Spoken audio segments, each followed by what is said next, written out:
El feminicidio de Natalia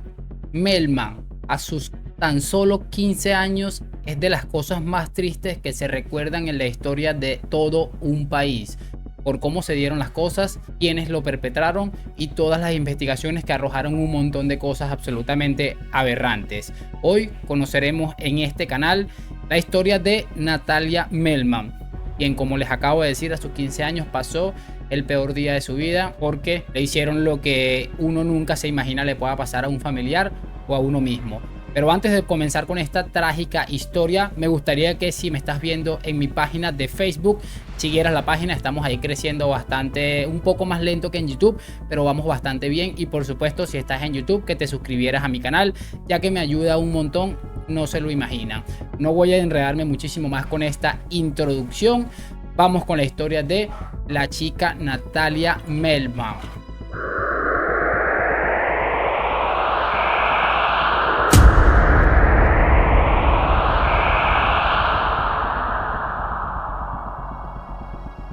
Natalia Mariel Melman nació el 13 de marzo de 1986 en la provincia de Buenos Aires, Argentina. Hija de Gustavo Melman y Laura Calampuca. Tercera de 4 hijos de una familia de clase media trabajadora, se puede llamar de esa manera. Estaba en la secundaria como cualquier joven de su edad.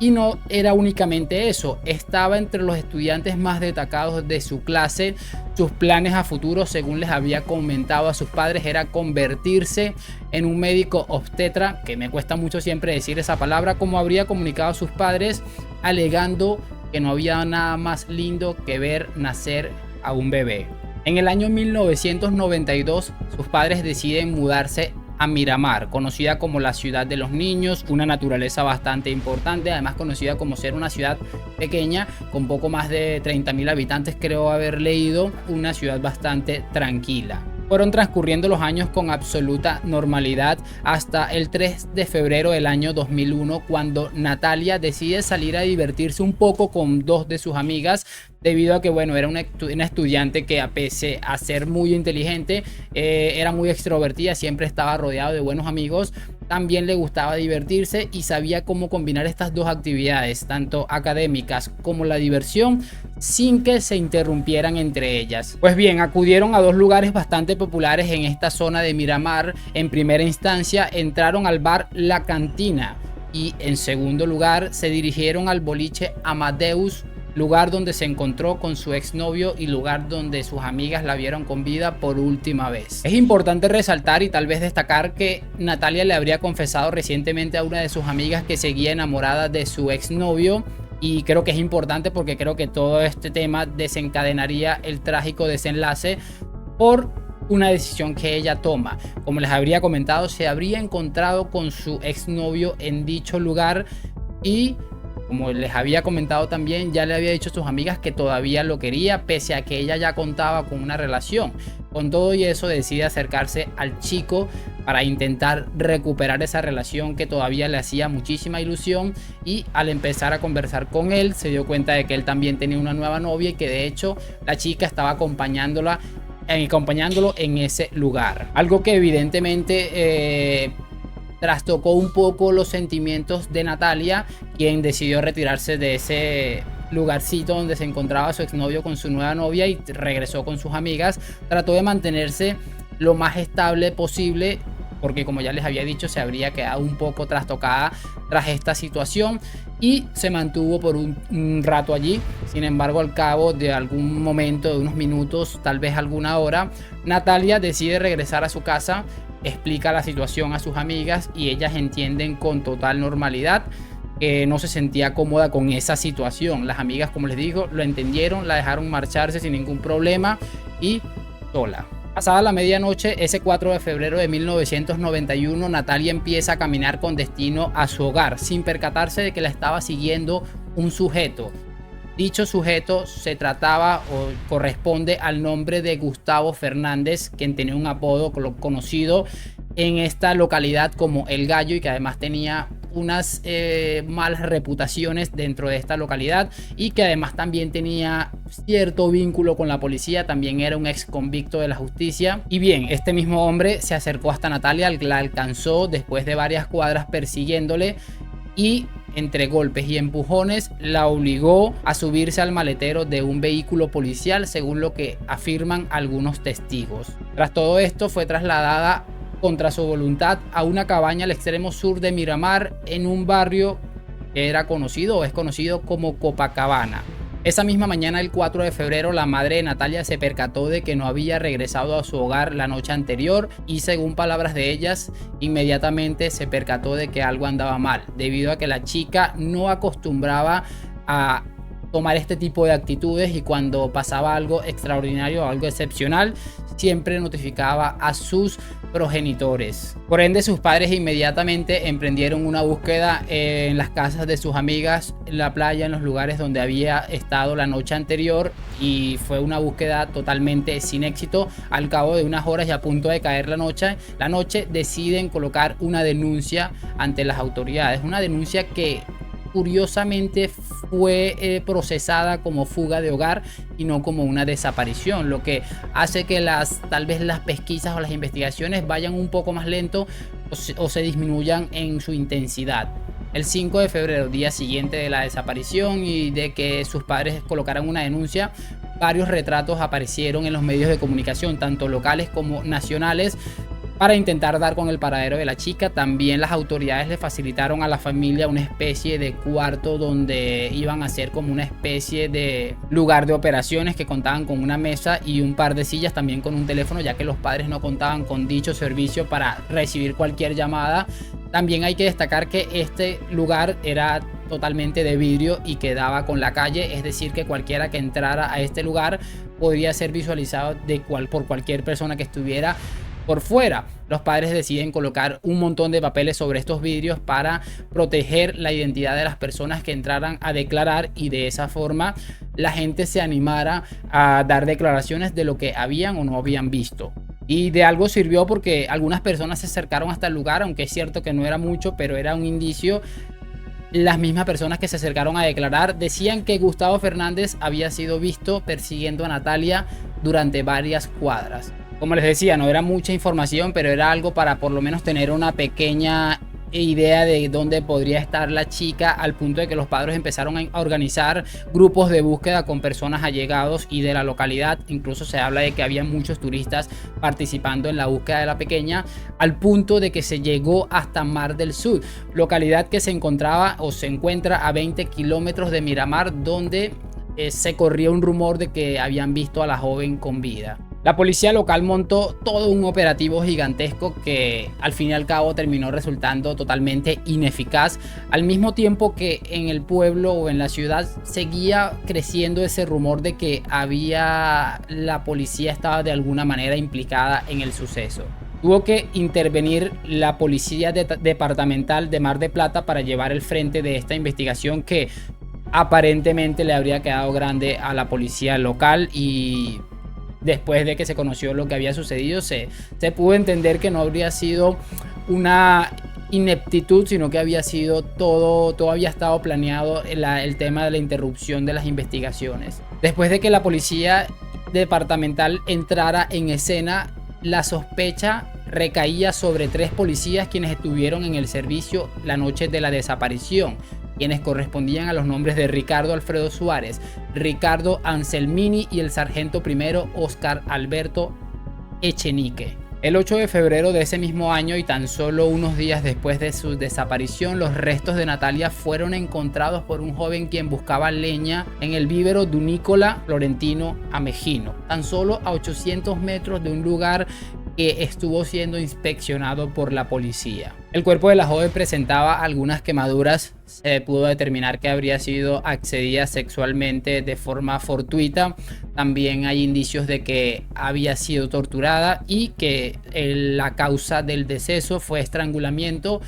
que además fue ejecutado con el mismo cordón del zapato que llevaba Natalia ese día. Gustavo Melman, padre de Natalia, en ese mismo día había viajado a Necochea en búsqueda de unos perros sabuesos rastreadores que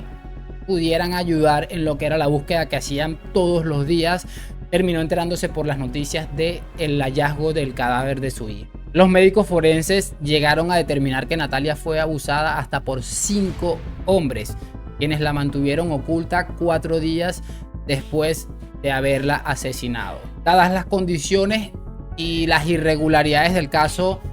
añadiéndole el encubrimiento policial que habría sido denunciado por la familia de Natalia, no fue hasta septiembre, mediados de septiembre del año 2002, que se llevó a cabo un juicio en donde se juzgaron a 3 de los 5 sospechosos del homicidio, entre ellos Ricardo Suárez, el cabo primero que les dije, Óscar Echenique, y Ricardo Anselmini, y de un cuarto sujeto, Gustavo Fernández, quien era el señalado como el responsable de haber entregado a Natalia. Este hombre, que si no estoy equivocado, según he estado leyendo las fuentes, muchas dicen que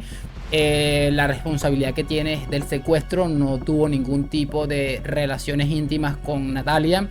y por eso siempre está como excluido en este aspecto, aunque puede ser perfectamente el principal responsable. Recordarán ustedes que Fernández, alias El Gallo, fue el que entre golpes y empujones llevó a la chica hasta la maleta del vehículo policial. Y hubieron muchas cosas que a la familia le dio una indignación tremenda, como el hecho de que a este hombre se tuvo que haber escapado. Fernández se escapó durante un tiempo, tuvo que aparecer la mamá en televisión nacional para por favor pedirle que se entregara. El hermano dijo que si supiera dónde estaba se iba a entregar, un montón de cosas. La familia también estaba indignada por el hallazgo de la blusa de la chica, que estaba toda llena de sangre y que se le entregaron a un sargento, se habría desaparecido. La patrulla con la que supuestamente se llevó a cabo el crimen habría sido encontrada en un taller totalmente pintada de blanco. Un montón de cosas que sencillamente apuntaban a estos oficiales que el juicio se demoró, pero realmente les llegó su hora. También es importante destacar que los mismos compañeros de estos oficiales dijeron que al día siguiente llegaron un poco retrasados a su lugar de trabajo, algo que no era habitual en ellos, y que también uno de ellos llegó algo preocupado por la desaparición de una chica, cuando a esas horas de la mañana todavía no habría sido reportado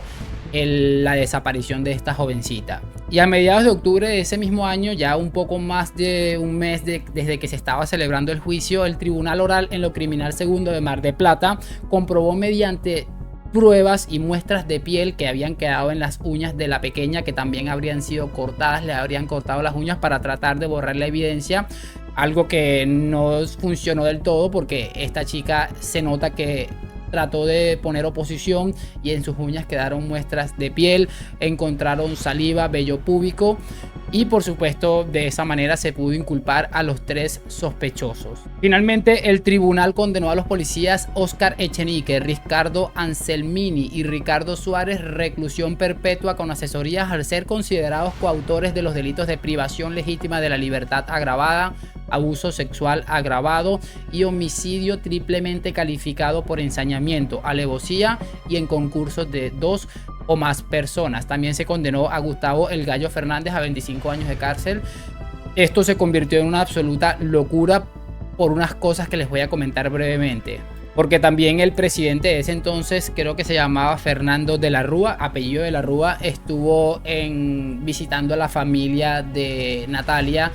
expresándole sus condolencias y tratando de sanar un poco el dolor. El jefe de la policía de esta localidad fue destituido de su cargo debido a las nulas investigaciones o a las investigaciones totalmente tapadas por lo que habrían implicado varios policías. Y bueno, fueron un montón de cosas, entre otras estos hombres estos que estuvieron condenados estuvieron entrando y saliendo porque después de un tiempo se les consideró como una especie de casa por cárcel en algunos momentos de su condena, es decir que podrían ir hasta sus hogares y regresar al centro penitenciario siempre y cuando se mantuvieran en sus hogares. Se determinó también que una vez los fueron a buscar y no estaban en sus domicilios, o sea, se volvió una absoluta locura. La gente seguía marchando, los padres seguían exigiendo justicia y realmente es algo que terminó sucediendo porque se les privó ese beneficio, después se les volvió a aprobar, o sea, un desastre absoluto. Después, aproximadamente en el año 18-19, recordarán que les había dicho que habían 5 personas implicadas en este suceso según lo que habían encontrado dentro del cuerpo de la chica. Habían solo 3 personas y aproximadamente en el año 2018-2019 se implicó a una tercera persona que correspondía al nombre de Ricardo Panadero. Este hombre fue investigado, la familia también empezó a marchar y empezó a decir que tendría que pagar también debido a que parte del vello púbico de este hombre fue encontrado en el cuerpo de la chica. Finalmente, este mismo hombre que les acabo de decir, Ricardo Panadero, fue condenado a prisión perpetua el 17 de mayo de 2022. Pero todavía queda la incógnita de quién era esa quinta persona involucrada en este terrible caso. Que bueno, todavía a estas alturas y más de 20 años después sigue arrojando unas incógnitas y sigue dejando a la gente más helada que nunca. Se ha hecho un poco largo el video, pero es que es una historia absolutamente desquiciante, una historia que nos deja muchas reflexiones, muchísimas preguntas en la cabeza y sobre todo nos deja un mal cuerpo de que este tipo de cosas puedan sucederle a una pequeña de esta edad y que lo hagan estos hombres que perfectamente pudieron haber sido sus padres y quienes supuestamente debieron estar encargados de la seguridad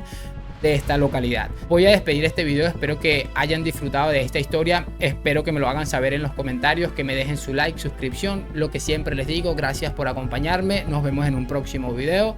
y chao chao.